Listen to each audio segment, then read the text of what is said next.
يا أهلا بالجميع في قناتي قناة 5 خمسات. أنا شوق، ودي قناتي، أتمنى إن هي تعجبكم، وده أول فيديو لي على القناة. النهاردة جايلكم بمراجعة صريحة للقلاية الهوائية بتاعتي اللي هي فليبس المشهورة، طبعا كلنا عارفينها.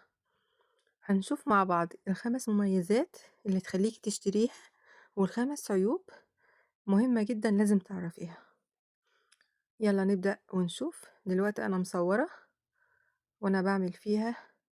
أول حاجة عملت فيها المجمدات. هي بصراحة بتعمل مجمدات بتطلّعها تحفة. بانيه، كفتة، سمبوسك، بتدّي قرمشة وبتوفّر زيت وبتوفّر وقت. تحفة بصراحة. أنا دلوقتي باعملها معاكم علشان تشوفوا هتطلع عاملة إزاي. وتاني حاجة برضه بتعملها كويسة هي البطاطس. لو بتدوّري بقى إن هي تبقى مقرمشة، الحل ليكِ إن أنتِ تعمليها في القلاية الكهربائية، وبتوفّر في الزيت طبعًا.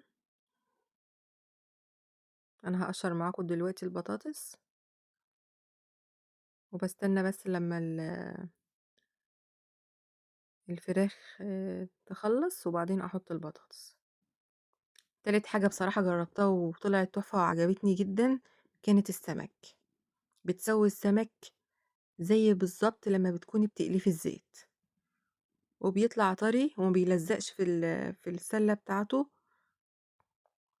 وبتوفّر زيت طبعًا. كل حاجة باعملها بتوفّر زيت ومناسبة جدًا للدايت. يعني لو بتعملي دايت دي هتكون مناسبة ليكِ جدًا.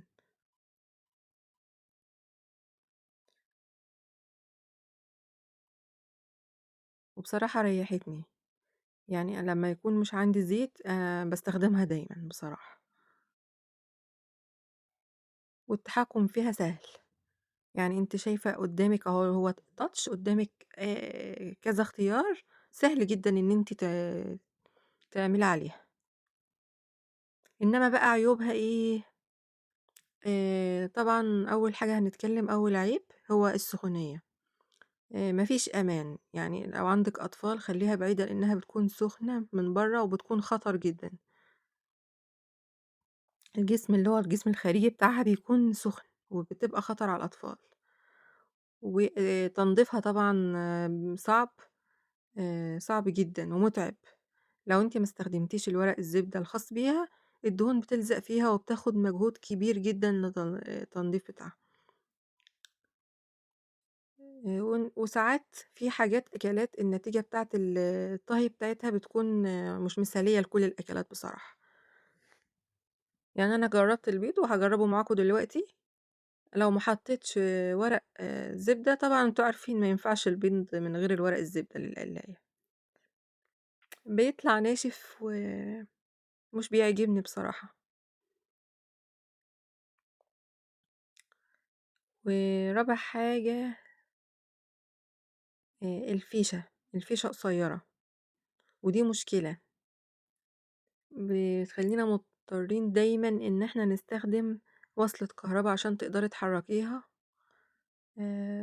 والخامس المكان، إن هي بتاخد مكان على الرخامة. يعني أنا عشان عندي المطبخ صغيّر وهي رخامة صغيّرة، فهي آخدة مكان بصراحة على الرخامة.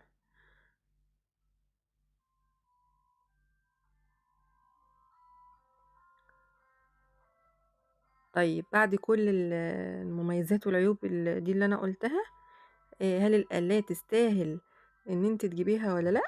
أنا شايفة إن عيوبها قليلة جنب مميزاتها بصراحة. هي بتوفّر وقت وصحة. عشان كده تقييمي النهائي للقلاية فليبس هو 4/5. أتمنى تكون المراجعة عجبتكم وكانت صادقة ومفيدة.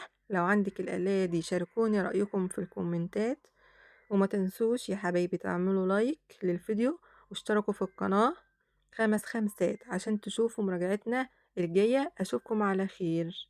باي باي حلوين.